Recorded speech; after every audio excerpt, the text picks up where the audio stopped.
Cable Bahamas Limited became a VAT registrant and is mandated to charge and collect VAT on behalf of the government of the Bahamas.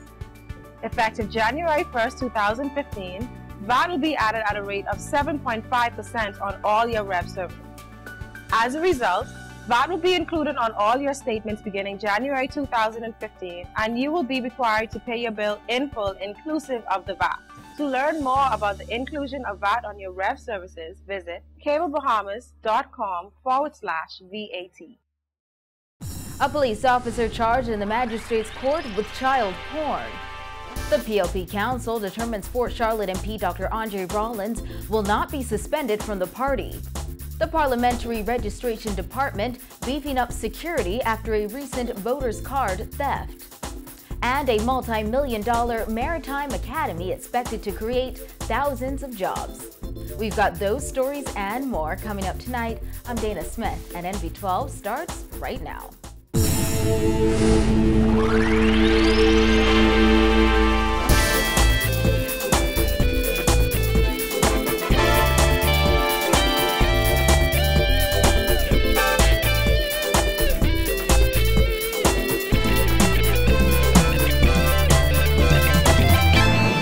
News tonight, a 28-year-old police officer was charged with child pornography in the magistrate's court today. The arrest of Constable Edmund Lewis Jr. came after a series of pornographic videos showing a man having sex with different people spread rapidly on social media. At a press conference this afternoon, Police Commissioner Ellison Greenslade said police received several complaints of voyeurism, and he's expecting more complaints in the coming days. He's also expecting a second officer to be charged in connection with the matter.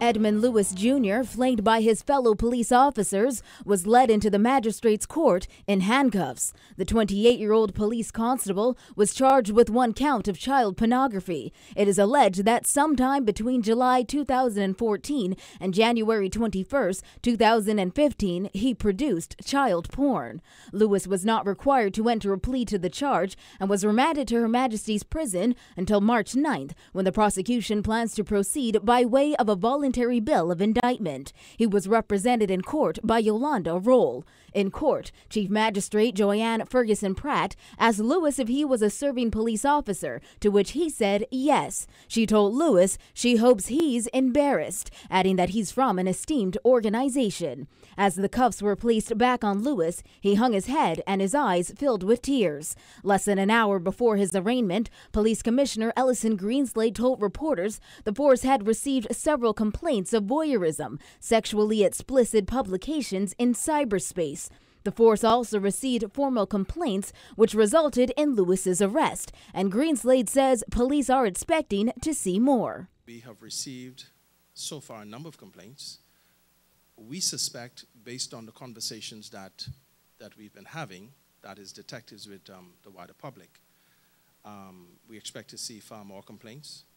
And so this appears to be an investigation that might be very protracted, but it's going to be very deliberate and very focused. Greenslade would not state specifically how many complaints were made, but Greenslade noted police have made another arrest in connection with this incident of yet another police constable who was allegedly involved. Greenslade said it's likely he will also be charged before the courts very soon, and there's a chance further complaints will be made against him as well. And also tell you is, based upon the information I have and the directives I've given, it appears we may take a second police officer into custody. If that has not already happened, I expect it to happen.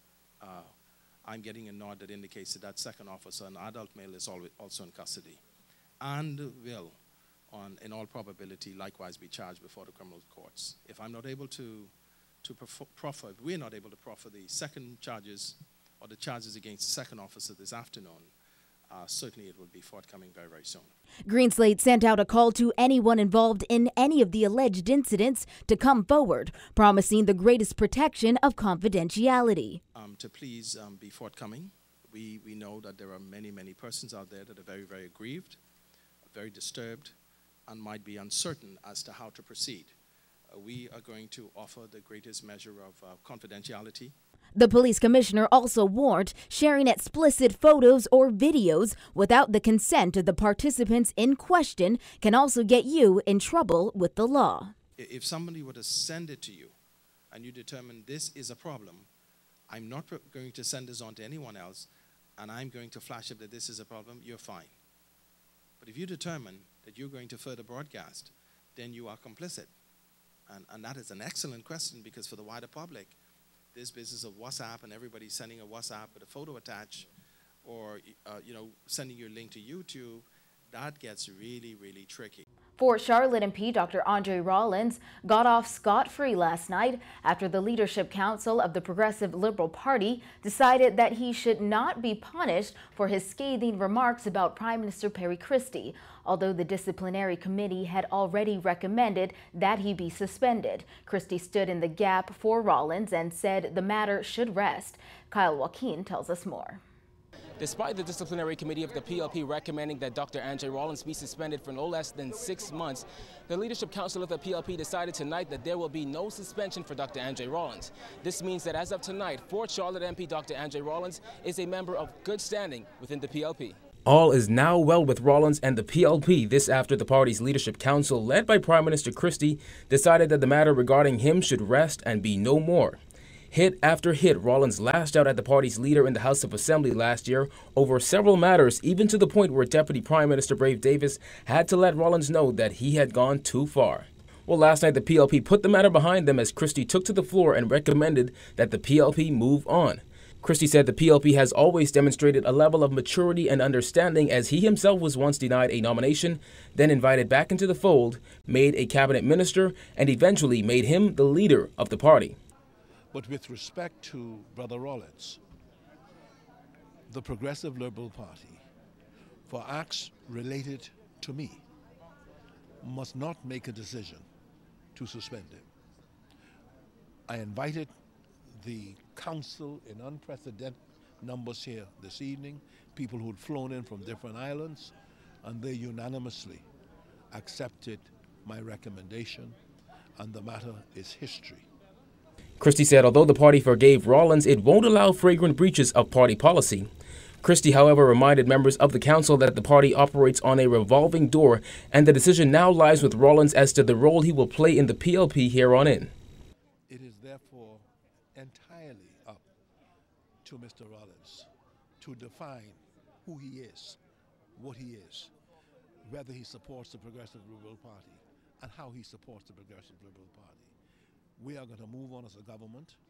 We're not going to allow our focus to be removed from the work we have to do. Rollins chose not to attend the meeting. However, his attorney, Reynard Rigby, said once Prime Minister Christie had already stated his position, the mood in the room was jubilant. I think you could tell from the people coming outside that there's a great feel of excitement. I think the party is glad that the matter is behind us. The party overwhelmingly supports the decision made by the Leadership Council and the Prime Minister, and so we're satisfied that the party struck the right balance, that they made the right decision, and that Dr. Rollins' future in the party is secured. When we asked PLP Chairman Bradley Roberts what would happen if Dr. Rollins were to hit out at the leadership of the party in public once again, he only smiled, leaving the head of the disciplinary committee, Valentine Grimes, to respond. Dr. Rollins asks him again, what happens? If he asks him again? Cross that bridge when we get to it. Okay. We are a big party, and we are made of different level of organization, and that's why we have been able to be successful over these years. And the council considered the matter with the recommendation made by the Prime Minister, our leader, and the council agreed. And the matter, we move on and leave it as it is. Other members of the party, including Seabreeze MP Hope Strawn, said they're satisfied with the decision made by the Leadership Council. The council also sat and they deliberated, listened to the facts and deliberated on the issues, and I do believe that the right decision was made. Quality of mercy is not strength. It blesses him, it has two powers. It blesses him that gives and him that receives. I'm happy tonight. I can sleep well. Reporting for NB12, I'm Kyle Joaquin. The Parliamentary Registration Department taking measures to beef up security and cut down on voter card fraud after thieves walked away with the department's government seal and a handful of voters' cards. Shanique Miller discussed the changes with the Parliamentary Commissioner today. She fills us in. It's the kind of security breach the department did not see coming. Last month, 5 people walked into the Farrington Road building, pretending at first to want voters' cards, but in the end, robbed the revising officer. They were suspicious because of the behavior, and we believe that they act in concert together. They were like a group. One came in first, and the other one, and then there were communication between them. Like my desk here was onto my side of the desk, so one of the culprits deliberately reached over. Okay, so it was not put openly for deliberately to expose the customers, but someone deliberately reached over and he saw some blank voters card and confiscated the cards. According to Parliamentary Registrar Sherlyn Hall, they stole a total of 5 blank voters cards. There is traffic in the office daily as people go in seeking replacement or new cards. The culprits also walked away with the government seal that legitimizes voters cards. We have the belief that the lady stole the seal. The department is putting in what Hall calls a few stop-gap measures. They've already called in the Ministry of Works to begin the work and put barriers like this up to prevent people from getting beyond a certain point. We've already touched base with professionals at Works, so they promised that they would, as soon as we purchase the material, we're in the process of getting materials, and we will have that erected as soon as possible. And we'll have to involve a person's fingerprint to positively identify a voter. The department has been at its present location for 46 years. Hall says the time has come to move to a new building. He's put in request for a new location, but has no idea when it will happen. As for the December 18th theft, police are following significant leads. Hall pointed out the thieves cannot vote with the stolen cards as they are missing key bits of information. Also, come 2017, voters' cards will be a different color. Reporting for NB12, I'm Shanique Miller. Prime Minister Perry Christie and several cabinet ministers today toured a multi-million-dollar Maritime Academy that opened its doors last October. Today, officials revealed that while the LJM Maritime Academy has completed its first phase, once completed, it's expected to create more than 3,000 jobs. Jasmine Brown was on the tour and filed this report. Since opening its doors last October, officials say 41 students have enrolled here at the Academy, where they have real-time learning experiences in simulators like this one. Those 41 students were on hand for today's tour. The Academy's campus is located on the quay that once housed Coral World and currently spans 14 acres. The Academy is named after its founder and maritime industry pioneer Lowell J. Mortimer, who says the institution offers 2 program options, including a 36-month nautical science deck navigation program and a 39-month marine engineering program. We are international standard, the best.